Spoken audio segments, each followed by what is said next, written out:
സുധാകരനോട് തൽക്കാലം ഫലം വരുന്നതുവരെ മാറി നിൽക്കാൻ AICC ആവശ്യപ്പെട്ടു എന്നുള്ളതായിരുന്നു നേരത്തെ ഉണ്ടായിരുന്ന വാർത്ത. പക്ഷേ അങ്ങനെ ഫലം വരുന്നതുവരെ തന്നെ അപമാനിച്ച് മാറ്റി നിർത്തുന്നത് ഒട്ടേറെ ഊഹാപോഹങ്ങൾക്കിടയാക്കും എന്ന് സുധാകരൻ AICCയോട് കമ്മ്യൂണിക്കേറ്റ് ചെയ്തു. മാത്രമല്ല, ചില സമ്മർദ്ദങ്ങൾ സുധാകരൻ്റെ ഭാഗത്തുനിന്നുണ്ടായിരുന്നു. അതിനെ ഭീഷണി എന്ന് വിളിക്കുന്നവരുണ്ട്. ഭീഷണി എന്താണ് എന്ന് ചോദിച്ചാൽ സുധാകരൻ സാധാരണഗതിയിൽ പറയുന്ന കാര്യങ്ങൾ തന്നെ ആയിരിക്കാം. അതിൻ്റെ അപ്പുറത്തേക്ക് നോക്കൂ, ഇതൊക്കെ നമ്മൾ പല വായിൽ നിന്നും കേൾക്കുന്നതാണ്. നമുക്ക് വിളിച്ചു പറയാൻ സാധിക്കാത്ത ചില സമ്മർദ്ദങ്ങൾ പോലും ഉണ്ട് എന്നുള്ളത് ഒരുപക്ഷെ താങ്കൾക്ക് ഊഹിക്കാവുന്നതേ ഉള്ളൂ. ഇവിടെ പക്ഷേ നോക്കൂ, MMSനെ ഇപ്പോൾ KPCC അധ്യക്ഷനായി നിലനിർത്തിയാൽ MMSന് അടുത്ത നിയമസഭാ തെരഞ്ഞെടുപ്പ് വരെ PCC അധ്യക്ഷനാണ് ശ്രീ ജേക്കബ് ജോർജ്. അത് യഥാർത്ഥത്തിൽ KC വേണുഗോപാൽ എന്ന ഹൈക്കമാൻഡ് ഇപ്പോൾ ആഗ്രഹിക്കുന്നുണ്ടോ? ഇപ്പോൾ K സുധാകരനെ ലോക്സഭാ തെരഞ്ഞെടുപ്പ് ഫലം വന്നതിന് ശേഷം മാറ്റുകയാണ് എങ്കിൽ KC വേണുഗോപാലിനെ സംബന്ധിച്ചിടത്തോളം അദ്ദേഹത്തിൻ്റെ നോമിനിയെ അദ്ദേഹത്തിന് PCC അധ്യക്ഷനാക്കാം. പിന്നെ എന്തിനാ MMS എന്നൊരു ഗ്രൂപ്പുകാരനെ, ഒരു അവശേഷിക്കുന്ന ഗ്രൂപ്പുകാരനെ PCC അധ്യക്ഷനാക്കുന്നത്? സുധാകരന് ഇപ്പോൾ സ്ഥാനം കൊടുക്കുന്നതല്ലേ നല്ലത്? ഇലക്ഷൻ കഴിഞ്ഞതിന് ശേഷം പുനഃസംഘടന പേരിൽ മാറ്റാലോ.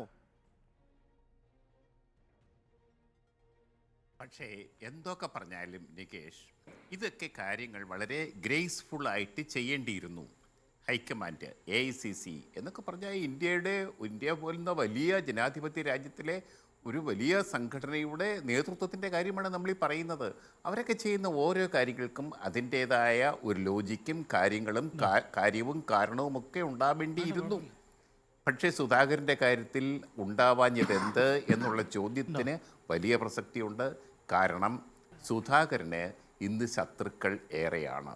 സുധാകരൻ KPCC അധ്യക്ഷനായിരുന്നാൽ സംഘടനാപരമായി കാര്യങ്ങൾ നടക്കില്ല എന്നൊരു ധാരണ നേതൃത്വത്തിൽ ഉണ്ടായിട്ടുണ്ട്.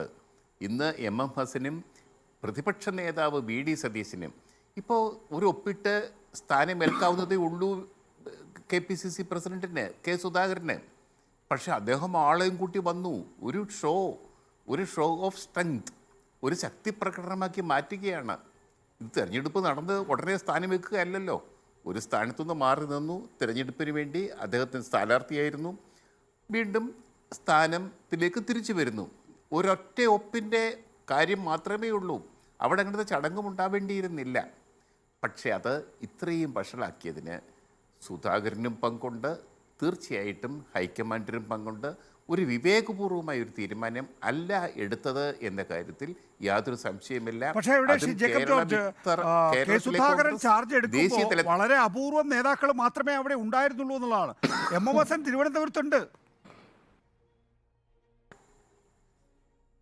അതെ, MMS തിരുവനന്തപുരത്തുണ്ട്. അത് MMS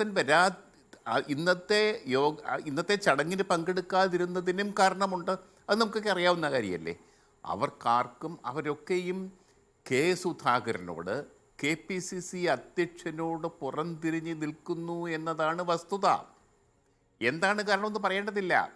അദ്ദേഹം ഒരുപക്ഷെ എനിക്ക് നികേഷിനോട് അങ്ങനെ ദേഷ്യം തോന്നേണ്ട കാര്യമില്ലല്ലോ. പക്ഷേ നികേഷിന് എന്നോട് ദേഷ്യം തോന്നിയാൽ, എനിക്ക് നികേഷിനോട് ദേഷ്യം തോന്നിയാൽ അത് രണ്ടുപേരും തമ്മിലുള്ള വിദ്വേഷമായിട്ട് മാറും. അതാണ് ഇവിടെ സംഭവിച്ചിരിക്കുന്നത്. സുധാകരനോട് വലിയ വിദ്വേഷം കോൺഗ്രസിൻ്റെ അകത്തുണ്ടായിരിക്കുന്നു. കോൺഗ്രസിലെ പല നേതാക്കളോടും K സുധാകരനും വിദ്വേഷം ഉണ്ടായിരിക്കുന്നു.